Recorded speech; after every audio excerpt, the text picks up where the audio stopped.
U Rwanda ni kimwe mu bihugu bibonekamo abagore beza, akaba ariyo mpamvu muri ino video tugiye kurebera hamwe top 10 y'abagore beza cyane kurusha abandi mu Rwanda.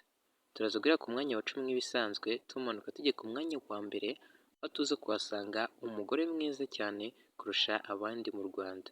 Uraza kutubwira uwo ubona mwiza cyane kurusha abandi muri comment, bitewe n'uko ubazi cyangwa se n'uko ubibona. Nta kindi usabwa rero uretse kuba wabona nanjye kuva ino video itangiye kugeza irangiye, kugira ngo umenye neza abagore abo ari bo. Nguhaye ikaze, reka duhere ku mwanya wa 10, aho tuhasanga umugore witwa Kalisa Karasira.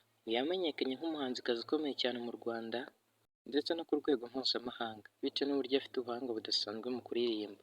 Uyu akaba ari umugore mwiza cyane, bikaba byatumye agaragara kuri uwo mwanya wa 10. Nawe niba usanzwe uzi Kalisa Karasira, ndazi neza ko udashobora gushidikanya ko Kalisa Karasira ari umugore mwiza cyane, bikaba byatumye agaragara kuri uwo mwanya wa 10 mu bagore beza cyane kurusha abandi mu Rwanda. Dukomeje ku mwanya wa 9 turahasanga Ingabire Dorcas wa Papi Keleva. Uyu ni umugore mwiza cyane kandi akaba umwe mu bamenyekanye cyane mu kuririmba indirimbo nziza zo guhimbaza Imana, aho afatanyije n'umugabo we Papi Keleva. Baririmba indirimbo nziza mu njyana ya gospel zo guhimbaza Imana. Kugeza ubu umuyoboro wabo wa YouTube ukurikirwa n'abarenga miliyoni n'ibihumbi 300. Nawe niba usanzwe uzi Ingabire Dorcas, ndazi neza ko udashobora gushidikanya ko ari umugore mwiza cyane, bikaba byatumye agaragara kuri uwo mwanya wa 9. Dukomeje ku mwanya wa 8 turahasanga Shemusa wa Kiramani. Niba usanzwe umuzi, ndazi neza ko udashobora gushidikanya ko Shemusa yagakwiye kugaragara kuri uwo mwanya wa 8 w'abagore beza cyane kurusha abandi. Uyu nguyu nawe ni umusitari wamenyekanye cyane, aho akunze gukina muri filimi ari kumwe na Kiramani. Niba usanzwe umuzi cyangwa se n'ubwa mbere mubonye, ndazi neza ko udashobora gushidikanya ko Shemusa nawe ari umugore mwiza w'umusitari wagakwiye kugaragara kuri uwo mwanya wa 8 mu bagore beza cyane kurusha abandi. Dukomeje ku mwanya wa 7 turasanga Mutoni Assia. Yamenyekanye nk'umugore ukina filimi zigakundwa cyane. Yabaye icyamamare mu gukina filimi kuko afite ubuhanga budasanzwe. Niba nawe usanzwe umuzi cyangwa se ukaba ari ubwa mbere mubonye, urabona ko Mutoni Assia ari umugore mwiza cyane. Kugeza ubu afite umuyoboro wa YouTube witwa Assia Films, anyuzeho filimi nziza kandi zikunzwe cyane, byatumye akomeza kugaragara nk'umugore mwiza cyane. Yakoze n'indirimbo yise Long Distance, byatumye akomeza kwamamara ndetse no kumenyekana, adasiba kugaragaza ubwiza bwe. Bikaba byatumye Mutoni Assia agaragara kuri uwo mwanya wa 7 nk'umugore mwiza cyane kurusha abandi mu Rwanda. Dukomeje ku mwanya wa 6 turasanga uwitwa Ange Tricia. Uyu ni umugore w'umuhanzi ukomeye cyane, akaba n'umudogiteri witwa Dr Muyombo Thomas, umenyekaye ku izina rya Tom Close. Niba ari ubwa mbere ubonye Ange Tricia cyangwa se ukaba usanzwe umuzi, ndazi neza ko udashobora gushidikanya ko Ange Tricia ari umugore mwiza cyane wagakwiye kugaragara kuri uwo mwanya wa 6. Niba nawe ari kubibona, tubwire muri comment cyangwa se utubwire umwanya yagakwiye kugaragaraho, waba uwa mbere cyangwa uwa kabiri cyangwa se undi mwanya uri muri top 5. Bitewe n'uko ari mwiza ushobora kuba wahamukekera, gusa yagaragaye kuri uwo mwanya wa 6 bitewe n'uko hari abandi tugiye kurebera hamwe beza cyane kumurusha.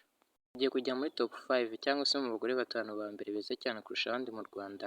Gusa mbere yuko tubagira, nagira ngo nkwibutse, niba ari ubwa mbere cyangwa se ukaba usanzwe kuri wacu wa YouTube, ukaba utarakora subscribe, like, share na comment, ufungure inzogera, wabikora kuko ni ingenzi cyane kandi ikaba n'inkunga ikomeye kugira ngo tuzacikwa na update z'ubutaha.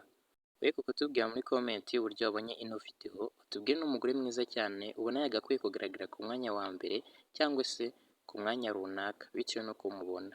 Ntatinze reka dukomeze ku mwanya wa 5, aho tuhasanga umugore witwa Bavu Jeannette. Uyu nawe yamenyekanye cyane mu gukina filimi, akaba ari umugore ugaragara muri filimi nyinshi kandi zigakundwa cyane, bitewe n'uko afite ubuhanga budasanzwe mu gukina filimi. Byatumye akomeza kwigarurira imitima ya benshi ndetse no kugaragara nk'umugore mwiza cyane.